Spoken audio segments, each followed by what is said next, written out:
Major U.S. equity averages weakened Monday on uncertainties over the Italian elections. Now, Ted, it looks like the fears over European debt uncertainties are flaring up again. I think we're not surprised, right? I think we talked about this last week. You know, it's sort of like the event du jour. You know, we've been basically relieved of issues out of the Eurozone for almost since the U.S. election. And, you know, it's been sort of a case of out of sight, out of mind. But the fact is, they really haven't gone away. And now they are rearing their ugly heads again. And it manifests itself in different ways. But, you know, we've exited fourth quarter earnings, which were kind of so-so, but not so bad. And now, what are we going to focus on? Sequester? Are we going to kick that can down the road? Who knows? You know, we certainly did in December. You know, with all the economic issues, but there's still that unknown. And now problems in the Eurozone and problems and geopolitical problems. So all the issues that we kind of pushed under the carpet are all of a sudden resurfacing. None of these are new issues. They're the old issues just coming back into focus.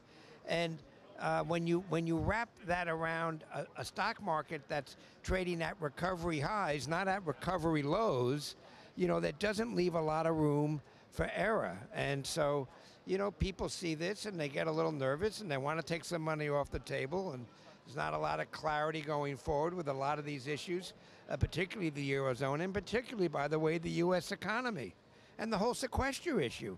I mean, what if? You know, what if, in fact, they do nothing? Now, personally, I think doing nothing would be a good thing because we need to have some fiscal sanity, you know, in this country. But, you know, the president is scaring people to death. You know, we get all these scare tactics.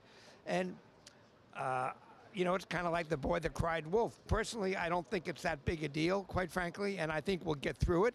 And maybe a little dose of hard medicine here will benefit all of us down the road. But, you know, the fact is the president's on TV every day scaring people to death. And the markets react. Whether it's valid, you know, doesn't really matter.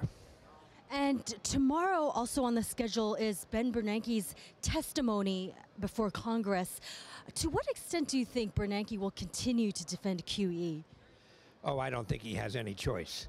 I think anybody that suspects, in spite of the comments from the minutes that we saw, I mean, the Fed is in a box. They have no choice. There is nothing going on economically that will allow him not to continue. And for the sake of the stock markets, we better hope he continues. But I suspect he will. I don't think anything will change. I don't think anything can change. And in fact, I think sadly and unfortunately, we're going to be living in this zero interest rate environment for a lot longer, I think, than people think we are.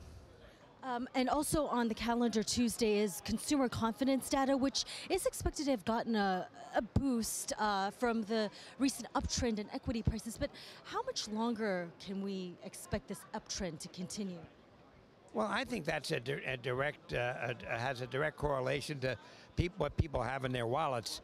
And, you know, the payroll tax is increased. I mean, people have less money in there to spend. The price of gasoline is getting back to record highs again. People have less money to spend. So it affects different people differently. But, you know, if you're a family of four and the wife works and the husband works and you need to drive to work, you know, that's more money that you're putting in the tank. Less money to go out to dinner with your family. Less money for clothes. I mean, everybody spends money differently. But the bottom line is, if people have less money to spend, at some point, it will impact consumer sentiment. Thanks, Ted. This is Andrea Say reporting for The Street.